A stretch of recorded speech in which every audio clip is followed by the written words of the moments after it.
Ethical hacking is like being a good guy detective in the digital world. These digital detectives use their skills to protect and secure information. Imagine someone testing the locks on your doors and windows to find weak spots. They ensure that every entry point is secure and that no intruder can get in. That's what ethical hackers do, but with computer systems and networks. They meticulously examine every part of a system to ensure there are no vulnerabilities. They use their skills to find vulnerabilities before the bad guys can exploit them. By identifying these weak points, they can help prevent potential cyber attacks. Ethical hackers help make everyone safer. Their work is crucial in protecting sensitive information and maintaining the integrity of digital infrastructures. They find security holes and report them to the companies or organizations responsible. This collaboration ensures that the necessary steps are taken to fix these issues. This allows for fixes to be made before real criminals can cause any harm. By addressing these vulnerabilities early, they prevent potential data breaches and cyber attacks. Think of it like this. You wouldn't wait for a burglar to break in before installing an alarm system. Similarly, ethical hackers work to secure systems before any attack occurs. Ethical hacking is about being proactive and preventing attacks before they happen. It's a continuous process of monitoring and improving security measures. It's important to remember that ethical hacking is always legal and done with permission. Ethical hackers operate within the boundaries of the law and with the consent of the system owners. Unauthorized hacking is a crime, and ethical hackers never engage in illegal activities. They work closely with law enforcement and organizations to ensure a safer digital environment for everyone. Kali Linux is a special operating system designed for cybersecurity professionals and ethical hackers. Think of it as a toolbox filled with all the tools needed to test and assess the security of computer systems. Kali Linux comes pre-installed with a wide range of hacking tools, making it easy to get started.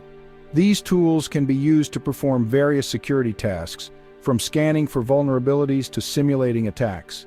One of the reasons Kali Linux is so popular is its versatility. It can be run on a variety of devices, including laptops, desktops, and even virtual machines. Whether you're a seasoned security professional or just starting, Kali Linux provides a powerful platform for ethical hacking and security testing. Setting up Kali Linux is easier than you might think. You can download the operating system from the official website and install it on a spare computer or a virtual machine. Once you have Kali Linux up and running, you'll need to familiarize yourself with the terminal. This is a text-based interface where you'll be entering commands to control the system and run hacking tools. Don't worry if you're not comfortable with the command line. There are plenty of resources available online to help you get started. You can find tutorials, cheat sheets, and even entire courses dedicated to teaching you the basics of Linux and the terminal. With a little practice, you'll be navigating Kali Linux like a pro in no time. Kali Linux comes equipped with a suite of tools specifically designed for Android security assessments. These tools allow you to analyze Android applications, assess device security, and simulate potential attacks. One such tool is Burp Suite, which acts as a proxy server, allowing you to intercept and modify traffic between your Android device and the internet. This is invaluable for understanding how an app communicates and identifying potential vulnerabilities. Another useful tool is App Tool, which allows you to decompile and analyze Android application packages or APKs. By examining the app's code, you can gain insights into its inner workings and look for security flaws. These tools are just the tip of the iceberg. Kali Linux offers a vast arsenal of utilities for Android security assessment, each with its unique capabilities. Section 5. Creating an Android spy app for educational purposes only. For educational purposes only, let's explore the theoretical process of creating a basic Android app that could be used to gather information from a device. This exploration is purely academic and should never be used for malicious purposes. It's crucial to emphasize that developing and deploying such an app without explicit consent is illegal and unethical. Unauthorized surveillance is a violation of privacy laws and can lead to severe legal repercussions. At its core, this app would need to be designed to operate discreetly in the background, collecting data such as GPS location, contact lists, or text messages. The app must be able to run without drawing attention to itself, ensuring that the user remains unaware of its presence. This data would then need to be transmitted to a remote server where it could be accessed by the individual who created the app. The transmission process must be secure to prevent interception by unauthorized parties. Building such an app requires knowledge of Android development, including programming languages like Java or Kotlin, as well as an understanding of Android permissions and how to bypass security measures. Developers must be proficient in coding and familiar with the Android SDK to create a functional and efficient app. It's paramount to remember that creating and using such an app for any purpose other than ethical security testing in a controlled environment is a crime with serious consequences. Ethical hackers and security professionals may use similar techniques to identify vulnerabilities and improve security, but they do so with proper authorization and within legal boundaries. Ethical hacking involves testing systems to find and fix security flaws, ensuring that personal data remains protected. This practice is essential for maintaining the integrity of digital systems and safeguarding user privacy. The distinction between ethical hacking and illegal hacking is clear. Ethical hackers work to protect and secure, while illegal hackers exploit and harm. Always strive to use your skills for good, contributing to a safer digital world. If you're interested in learning more about ethical hacking and cybersecurity, consider taking courses and earning certifications. These credentials can help you build a career in a field that values integrity and responsibility. By focusing on ethical practices, you can make a positive impact in the tech industry, helping to protect users and build trust in digital systems. Remember, with great power comes great responsibility. Section 6. Deploying your app and monitoring in a simulated environment. In a controlled and ethical hacking scenario, deploying the hypothetical spy app would involve installing it on a device specifically designated for testing purposes. This ensures that no real-world harm is done and that the testing remains within legal and ethical boundaries. This could be a virtual device or a physical device owned by the tester.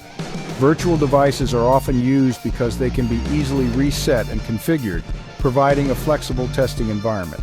Physical devices, on the other hand, offer a more realistic testing scenario. Once installed, the app would begin collecting data as programmed and transmitting it to the designated server.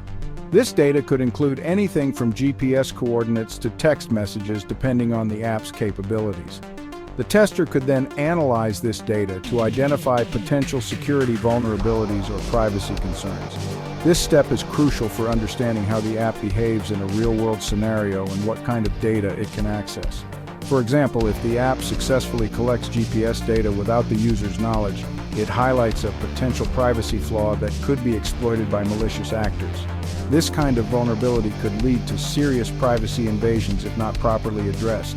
It's essential to reiterate that deploying such an app on any device without the owner's explicit consent is illegal and unethical.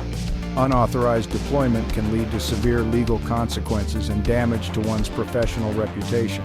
These activities should only be conducted in controlled environments for educational or security testing purposes. Controlled environments ensure that the testing is done safely and that any findings can be used to improve security measures without causing harm. Engaging in ethical hacking and security testing helps in building a safer digital world. It allows professionals to understand potential threats and develop strategies to mitigate them. Always remember, the goal is to enhance security, not to exploit vulnerabilities. By adhering to ethical guidelines and focusing on security, testers and developers can contribute to creating more secure applications. This not only protects users, but also builds trust in the digital ecosystem. Section 7. Ethical considerations. The line between right and wrong. Ethical hacking is a powerful tool, but it's important to use it responsibly. Just because you can do something doesn't mean you should. Before you start any hacking activity, ask yourself, do I have permission to access this system? What are the potential consequences of my actions? Am I putting anyone at risk? If you're not sure about the answers to these questions, it's best to err on the side of caution and not proceed. Section 8. Legal boundaries. Staying on the right side of the law. Hacking without permission is a crime, plain and simple. There are serious legal consequences for unauthorized access to computer systems and data. Before you engage in any hacking activities, make sure you understand the laws in your jurisdiction. Ignorance is not a defense.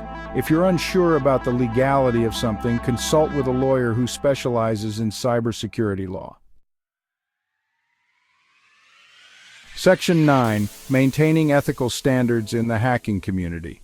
The ethical hacking community relies on trust and respect. When one person abuses their skills, it reflects poorly on everyone. Here are a few things you can do to maintain ethical standards. Share your knowledge responsibly. Don't teach others how to hack illegally. Report vulnerabilities to the appropriate parties. Use your skills for good. Help make the internet a safer place for everyone. By following these guidelines, you can help ensure that ethical hacking remains a force for good in the world.